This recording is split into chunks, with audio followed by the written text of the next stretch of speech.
guys. David Reynolds interview. Take one, marker. Thanks, Matt. Of course.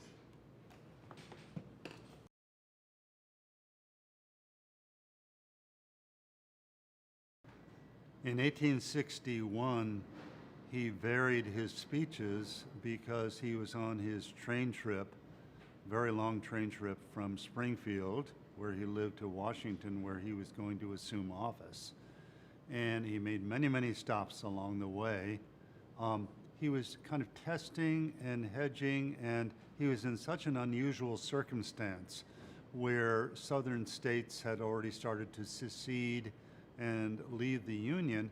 And at that point, he wasn't quite sure how to respond. And so at first he was quite tough in his speech in Indianapolis, where he really denounced secession.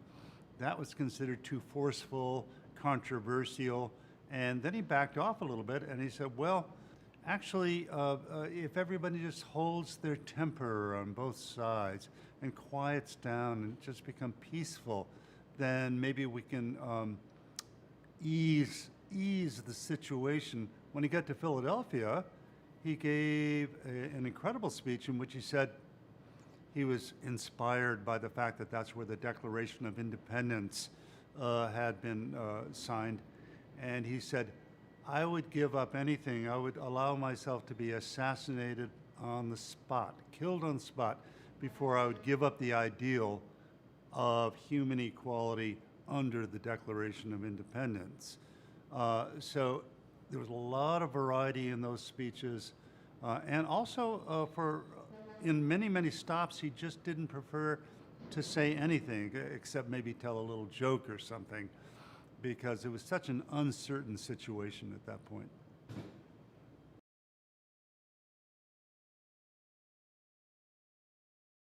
He would vary his speeches according to his audience. He had been very accustomed to doing that in the Lincoln-Douglas debates, where he had sounded more anti-slavery in the northern part of the state.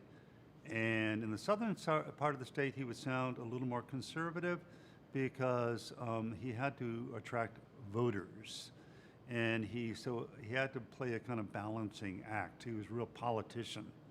And so he did, as he was going across the country, also adapt his speeches to various audiences. And then it was very, very hard because in the first inaugural address, which he gives after his train trip, it's a very balanced speech, with part of it sounding extremely tough to the South, but part of it sounding quite conciliatory in the sense of saying, well, we can't be enemies. We have to be friends. The mystic chords of memory combine us in patriotic togetherness, and we should listen to the better angels of our nature. On the other hand, he does say, if you take over the forts in the South, we're going to have to hold the forts. So it was both very tough and also kind of conciliatory. So he really had to kind of balance and calibrate his speeches.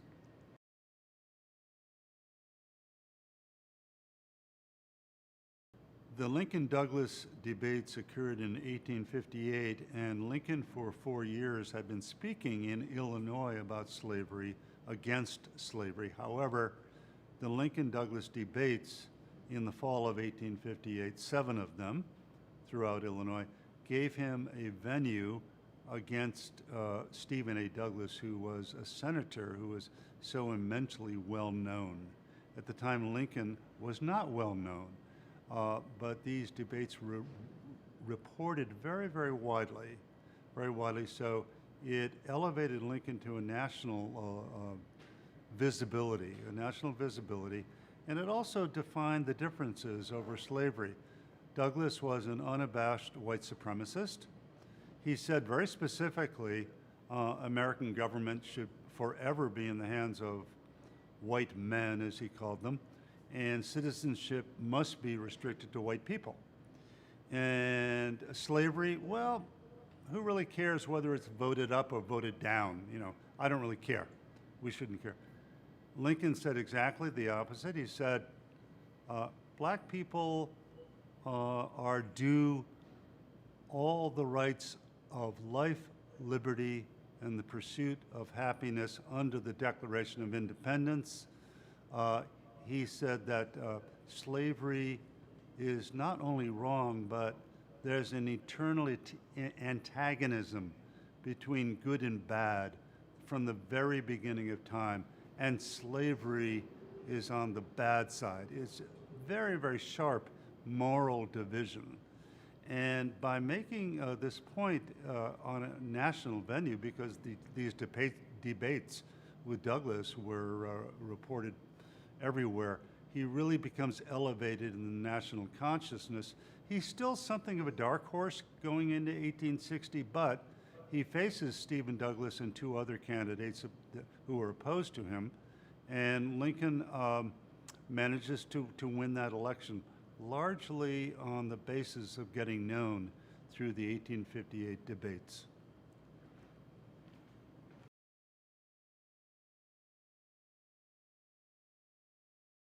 The Confederate cause was states' rights in defense of slavery. It was not states' rights alone. It was the belief in the liberty of each state to defend the institution of slavery. And the Confederacy formed its own nation as it thought itself of. It had its own Congress, its own president, its own laws, its own constitution. And it was based on the belief of the so-called inferiority of black people who should be held in slavery according to the Confederacy. So that was basically the Confederate cause.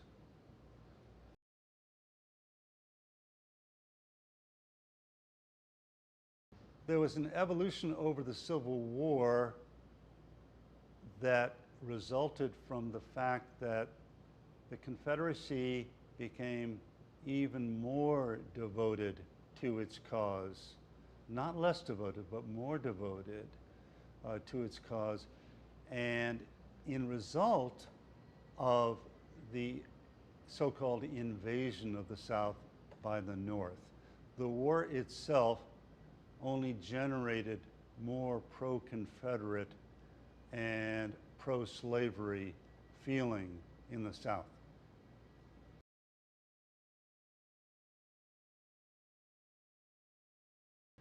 Alexander Stephens is saying here that we here in the South are defending our homes, our families, our wives and daughters. We're fighting for our homeland, and Lincoln can send 70,000 troops and maybe 100,000 more, and on and on and on. We are going to fight until the bitter end because our territory has been invaded.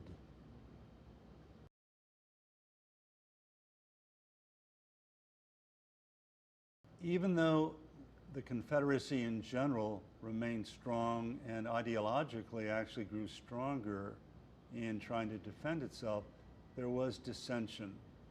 There was growing frustration over the military strategy of Jefferson Davis. There was some bickering within the cabinet, Southern cabinet, about how to conduct military strategy. The economy was in shambles by the end of the war and there was tremendous inflation because the Confederate money became, well, now it's almost like play money. I mean, it became almost worthless because it became contingent on the fact that the Confederacy would win the war.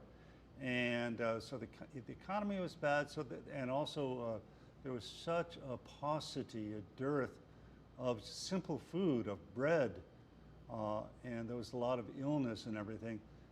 With all of that, I must repeat that the ideology of the South remained very, very strong, and if anything, grew even stronger, despite all the bickering and despite all the disappointments and all of that.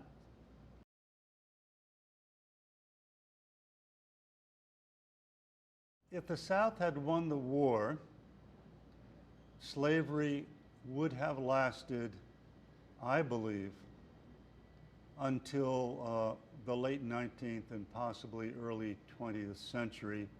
I believe there would have been yet another war over slavery, but if the South had been allowed to keep slavery by some kind of peace deal or something, I think, though, eventually the kind of agricultural and cotton-based economy of the South was going to change, and I believe that it probably wouldn't have outlasted the early 20th century.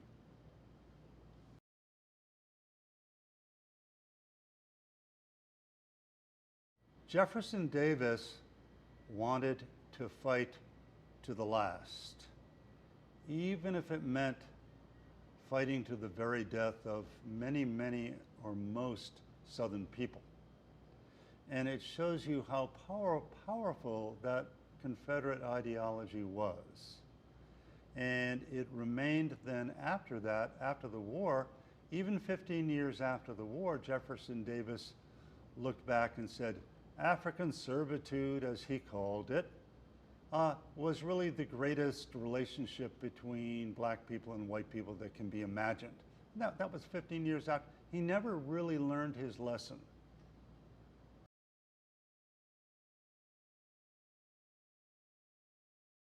Most Southerners were in lockstep with the Confederate goal. Not totally, because there are pockets of unionism and pro-Northern feeling in the South. There was even a state called the State of Jones that broke off that was against the Confederacy. So there were pockets, but in general, even non-slave owners in the South, and there were a lot of non-slave owners in the South, supported the Confederate ideology. The South at that time had a big sense of honor, chivalry, and this kind of what we might call pseudo-manliness and all of that, and defending your home, and that played right into the Confederate ideology.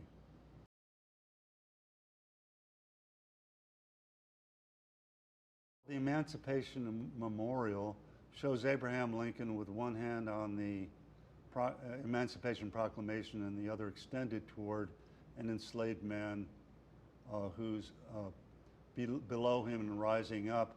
And it was removed from Park Square in Boston because it was considered demeaning to the enslaved man. However, let's recall that statue was funded by the first $5 earned by Charlotte Scott, a washerwoman in Ohio who had been enslaved in Virginia.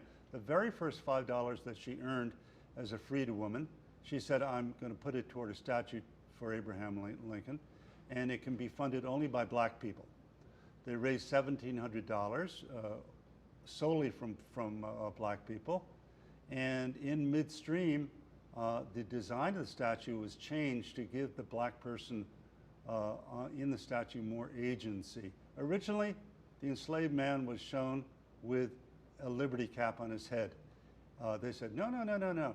And in the final version, he's breaking his chains from his hands. He's very muscular, and he's kind of rising on the balls of his feet, almost like a sprinter approaching the block. And then when it was unveiled, the statue, in 1876, it was organized by African Americans, the ceremony, attended by 20,000, mainly African American people, and Frederick Douglass gave a speech in which he hailed Lincoln as a president who could seem slow and cautious on slavery, but given the temper of his time, was swift, radical, and determined, given the time in which he lived. So it's an important statue, and to be sure, it should be accompanied by a historical explanation. wherever, because there's a copy of it the original is in Washington, there's a copy in Madison, Wisconsin, the one in Boston has been removed, but I think it should be restored.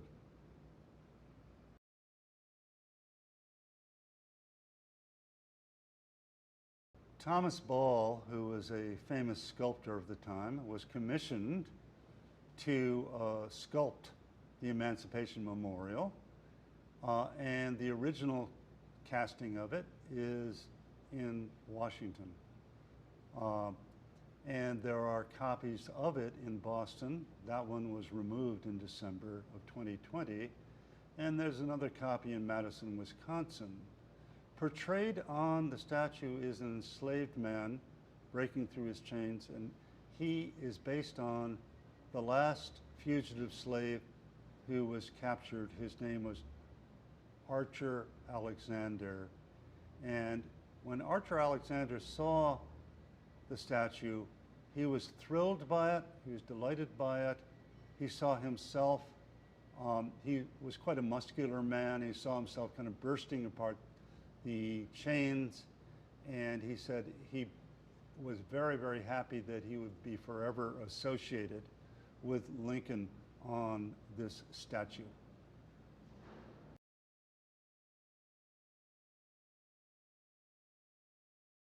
The Boston statue was taken down in December 2020 because the Art Council there decided to remove it as a result of growing protest over the statue because it allegedly showed African Americans as being in a lower position than Lincoln and not giving black people enough agency in their own emancipation. So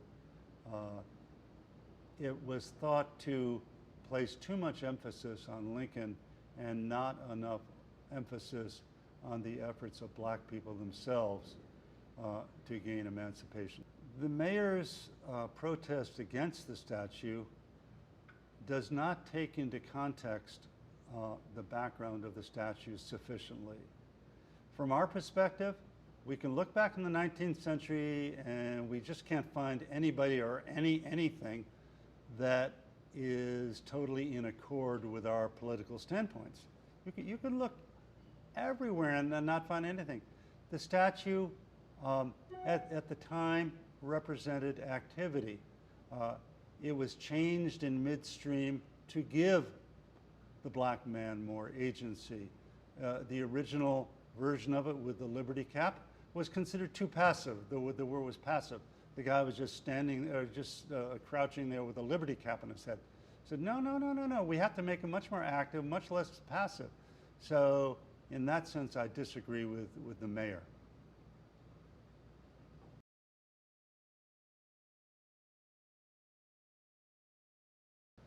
We can look very long and very hard and not find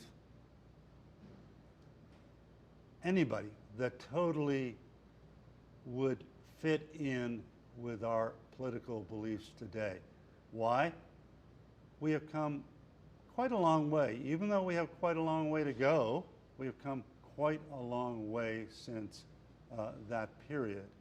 So that one can cherry pick Lincoln, one can cherry pick Frederick Douglass, one can cherry pick John Brown. These are all people who hated slavery. They hated slavery.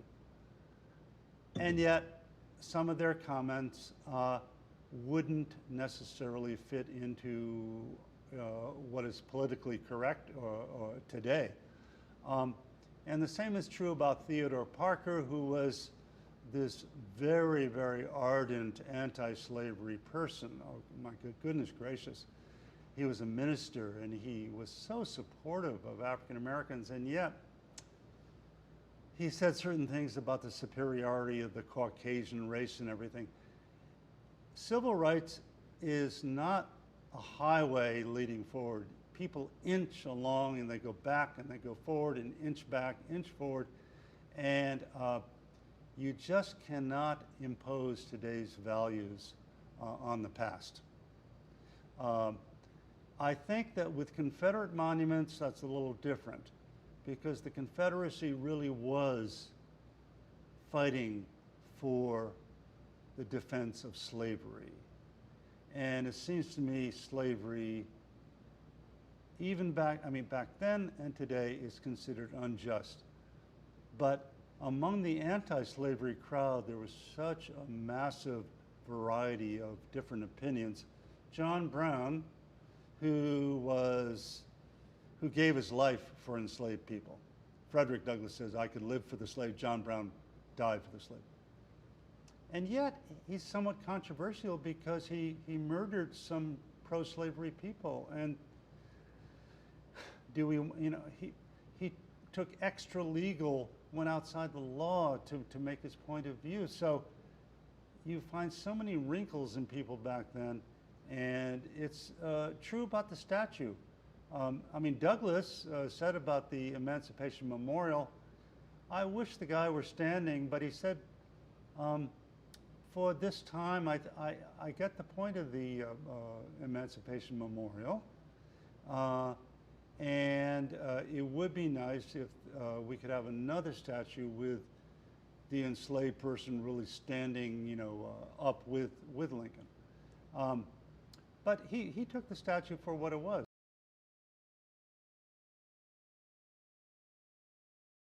Douglass is commenting on the Emancipation Memorial and saying that what we have here is an image of an enslaved person who is still crouching, without much clothing.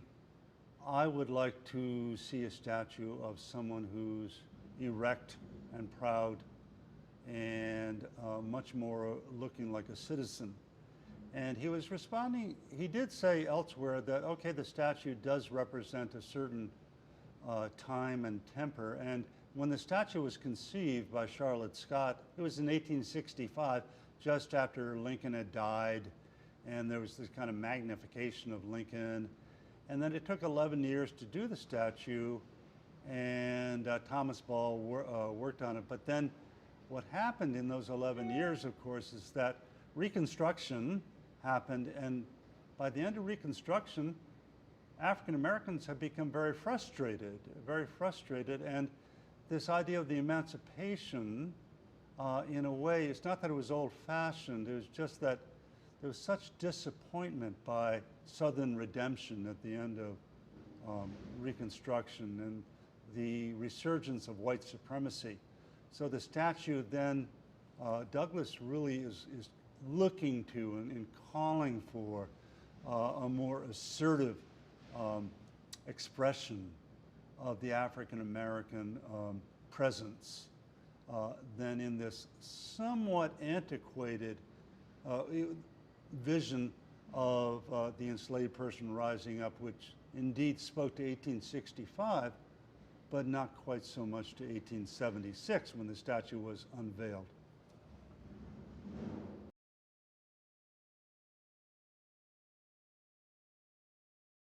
Douglass is attributing emancipation to first Lincoln and then citizenship to Grant. It is true that Lincoln issued the Emancipation Proclamation and supported the 13th Amendment, and Grant supported the 15th Amendment. That's true. But we also have to realize the contributions, and Frederick Douglass did himself recognize the contribution, even though it doesn't come out in this quotation, the contribution of so many African Americans. Not just the African American soldiers during the Civil War, but the African Americans during Reconstruction, particularly those very bold black people in southern areas that were elected. They ran for office and they were elected. And there was a period during Reconstruction where there was quite a lot of activity politically by African Americans. And they indeed were part of the upsurge toward the 15th Amendment, which gives the vote to black people.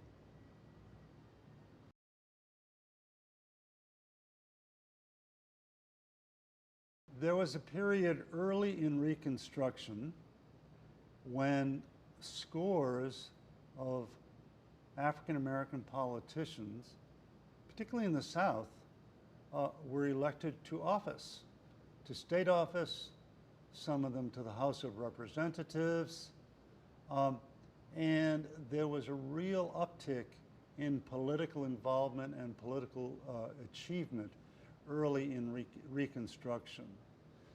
Unfortunately, what happens is white supremacist groups really institute a kind of backlash against that, and there's a repression of the African American vote. There's a lot of tension. President Grant does what he can to try to suppress the Ku Klux Klan, and indeed it is, and yet this kind of white supremacist reaction does take over, so that by the end of Reconstruction, there's, I wouldn't say retreating, because it wasn't a retreating, it was a real suppression of black voting and black participation. And then not too long after that, you get Jim Crow America, and you get legalized segregation, you get lynching. And it's really not until the 1950s, you know, with Brown v. Board and then everything after that, that then you get a backlash against that.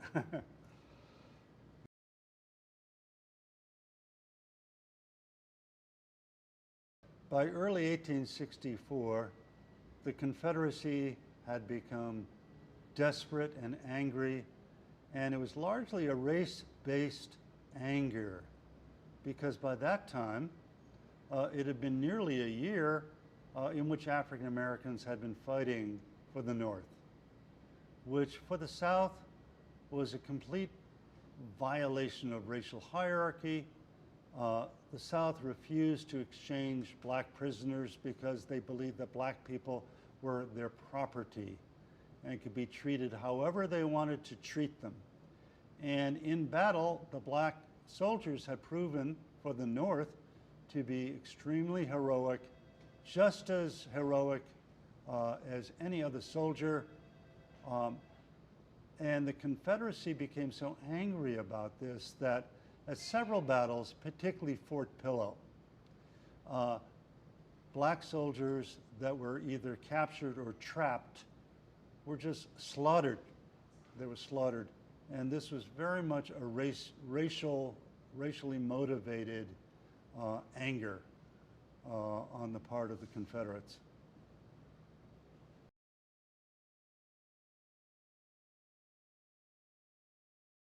Immediately after the assassination, grief and mourning overwhelmed Washington, D.C., where the flags were at half-mast, the bells were tolling, the buildings were draped in black.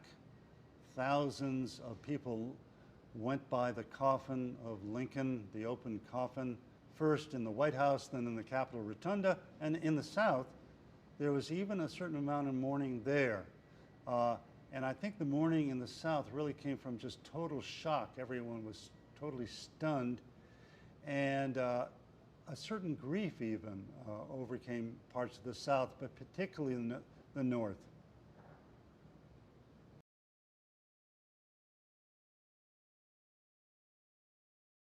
Black people were treated in popular culture before the Civil War in a very caricatured and very demeaning fashion. They were portrayed as ignorant, laughable, comical, lazy, docile, and in minstrel shows they were very severely caricatured and made fun of. And in science, we would call pseudoscience, such as ethnology and phrenology, a supposed physical difference between black people and white people was allegedly proved by science. And this idea of physical difference would actually last and into the late 19th and early 20th century and feed into eugenics as well. So As I say, it was a very, very disturbing cultural and pseudoscientific demeaning of black people.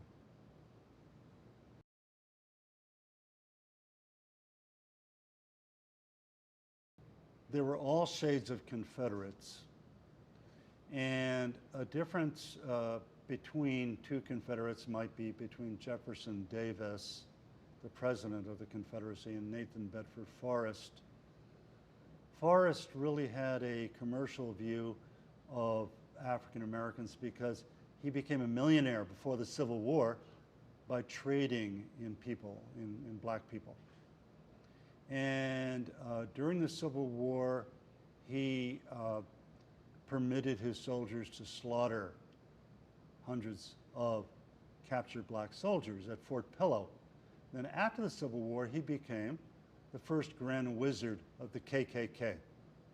So he's one of the founders, and he really, this idea of terrorizing African Americans was a big deal to him. And he really had a terribly white supremacist view.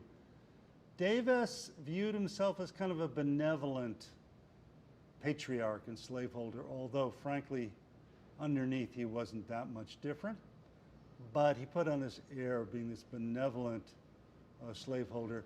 He was very, very firm, however, Davis, in protecting states' rights in order to protect slavery.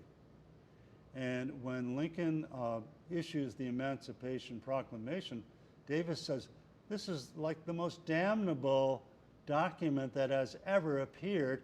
And he said, it's only going to make enslaved people rise up and assassinate in mass murder white people. And then he said, then after the war, Davis said, well, you know, black people, it was better for them to be held in slavery, and after the war we should continue to suppress them. No, they shouldn't be able to vote. No, no, no, no, no. They don't have enough intelligence to vote. So Davis really was thinking in terms of the politics. He was a little less maybe into the terrorizing and the kind of physical violent suppression than Nathan Bedford Forrest. Forrest was really very much into that.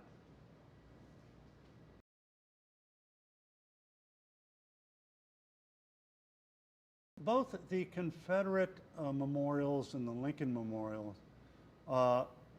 and most of the memorials to the Union soldiers were the product of the Jim Crow era. And I'm not saying they're similar, but they do isolate certain heroes of the Civil War on both sides because there was an instinct to try to reunify the North and the South. And in a sense, when you make a monument of someone, whether it be Robert E. Lee, whether it be Lincoln, a Union general, or Nathan Bedford Forrest became a real hero in the South. But if you put them in these beautiful marble statues, there's something almost that invites no matter whether you're pro-South or anti-South or pro-slavery, invites you to admire that statue. That statue looks quite heroic, and there's Robert E. Lee, and he looks grand. Even if, then you say, he was fighting to defend slavery. Well, anyway, it's a nice statue. So any of these kind of statues, in a way, were products of Jim Crow to some degree. And the Lincoln Memorial was a symbol of attempted reunion and unity. It has 36 columns representing the 36 states in 1865. It combines the states because there's Georgia marble from which the statue of Lincoln itself is made. There's Massachusetts granite. There's Indiana limestone. There's Alabama marble in there on the ceiling. So bringing all the states together, both in the stones and in the columns, kind of, again, as an act of unity and bringing formerly hostile sections together.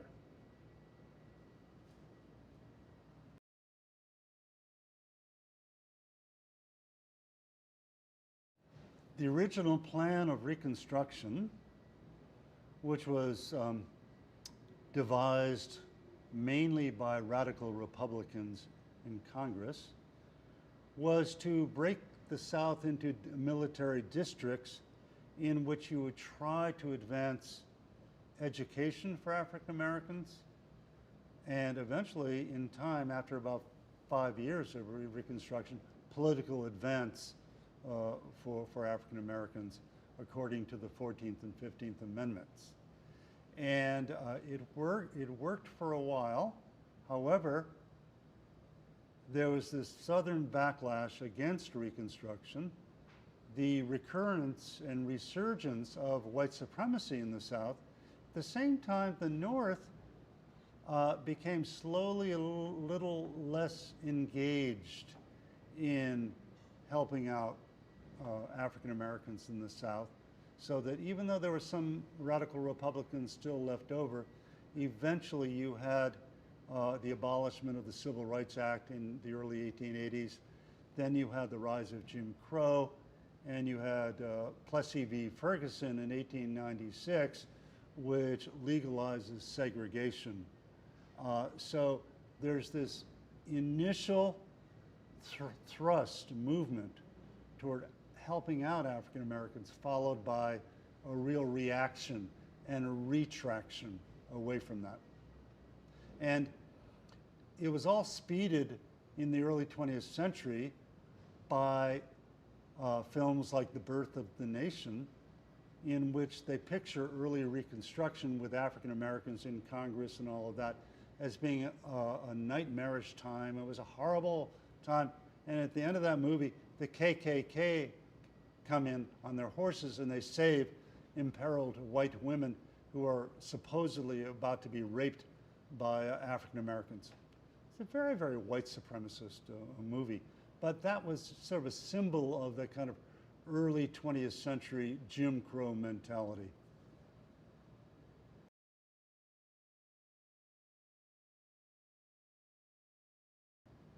In 1919, in a number of cities throughout the nation, African Americans were forced to leave their homes and in many cases were lynched. And we have to recall that 1919 was really in the depths of Jim Crow America. And it was just on the cusp of the 1920s when you had the rise and resurgence of the KKK, Ku Klux Klan, in a very, very big way. So in a sense, I view those pogroms as, in a way, the rebirth of the KKK mentality, the rebirth of the Ku Klux Klan mentality.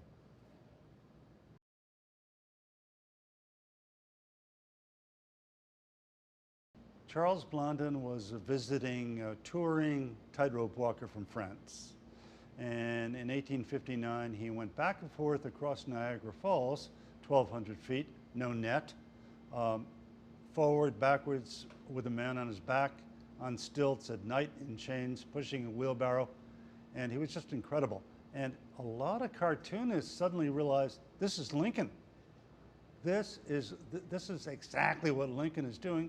And Lincoln himself caught on to it too, and more than once said, I'm Blondin.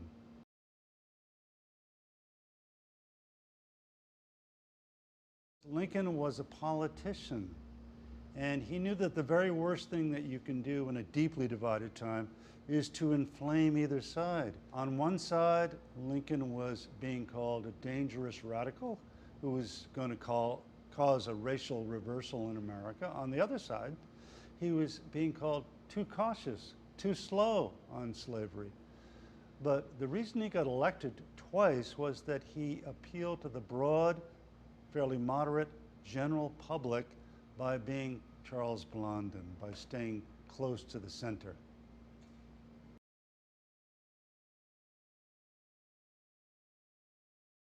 Lincoln was a politician. Unlike so many other well-motivated reformers and orators over time, he tried to work within the system that we have.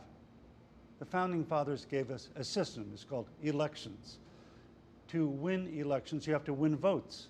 To win votes, particularly in a very deeply divided time, it helps to win the broad public by achieving a kind of centrality and remaining firm to your principles, but at the same time, not saying things that are going to alienate broad swaths of the public.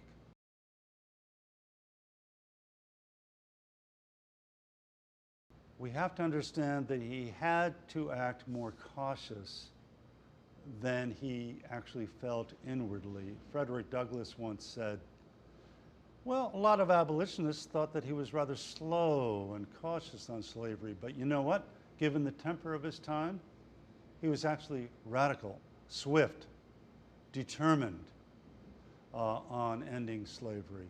And that's the way we should view him, that he had to, yes, act and behave cautiously quite often, and even sometimes speak cautiously, but underneath he was always pushing for the end of slavery, pushing for emancipation, and believing fundamentally in his gut that the Declaration of Independence, with its proclamation of inalienable rights for all, applied to African Americans and people of all races, not just to white people.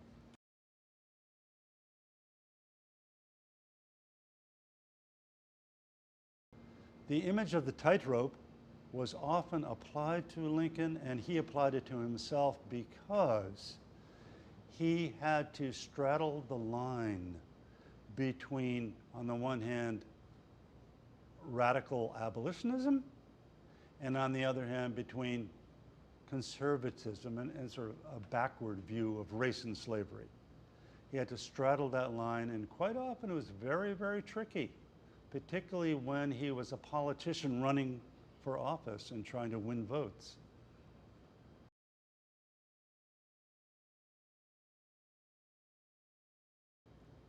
Lincoln saw colonization, along with many, many other people of his time, as one way of relieving the slavery situation.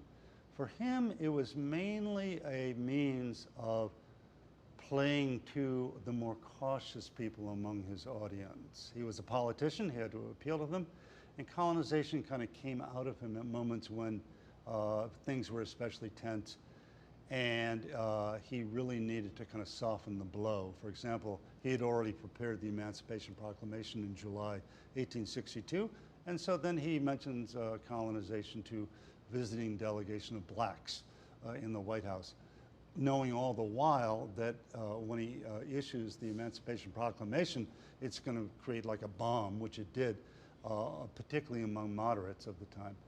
And there were two basic programs of colonization. One advocated mainly by white people, anti-slavery people, and one promoted by African American leaders who believed that racism was so endemic in America that African Americans should voluntarily leave and go elsewhere.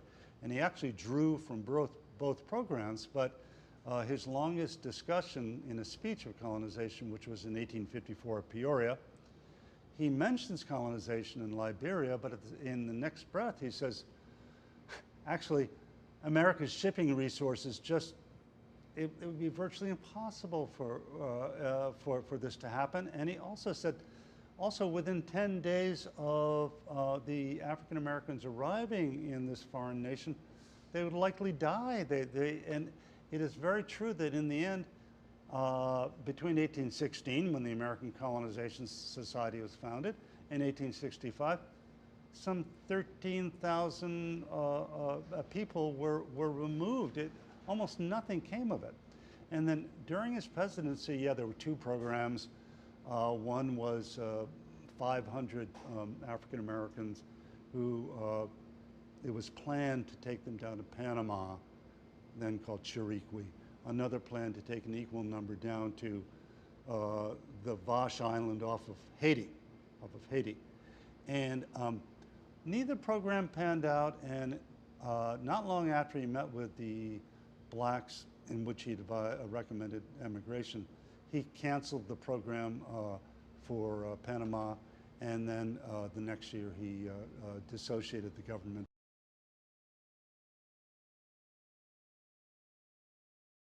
I believe that colonization for him was a possibility, but a near impossibility, because he would bring it up only to shortly thereafter question it as he did at Peoria, or undercut it as he did after he met with the blacks in 1862, when he canceled a couple of programs for colonization, after which he never publicly mentioned it again.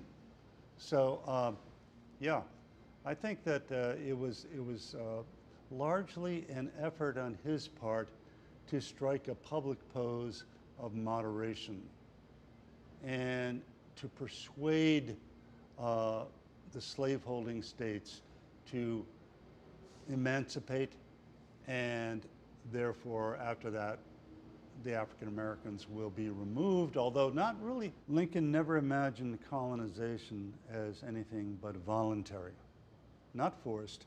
It had to be a decision on the part of black people themselves.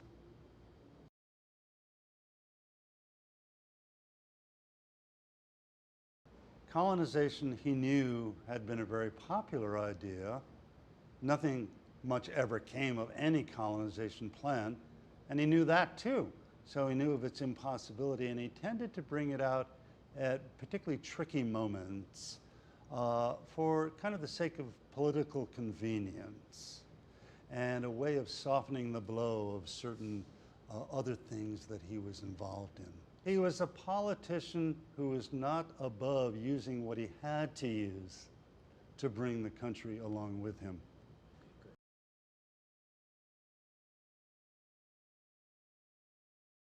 The letter to Horace Greeley was an example of Blondin, very balanced, because he said, well, if I could save the Union, I would free all the slaves. If I could save the Union without freeing any slave, I'd do that.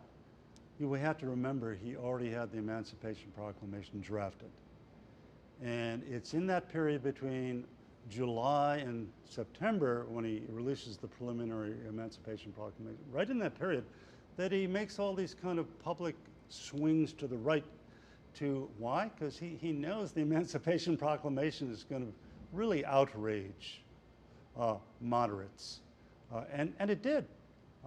It prompted such a racist backlash against Lincoln. Black people were thrilled, abolitionists were thrilled, but it was kind of a bomb, the Emancipation Proclamation. And he knew that was coming. And so, yeah, oh, if I could free all the slaves, fine. If I can't free any slave, that's okay too. And by the way, you delegation of visiting black people, I think that maybe you should voluntarily want to leave once you're freed. He was softening the blow. He also told a group of Chicago ministers who said, where's the Emancipation Proclamation? He says, Emancipation Proclamation, that would do no good. That would be do no good whatsoever. It would be like a pope issuing an edict against a comet. And he said, that would have no, meanwhile, he was just on the verge of issuing. He had to try to soften the blow.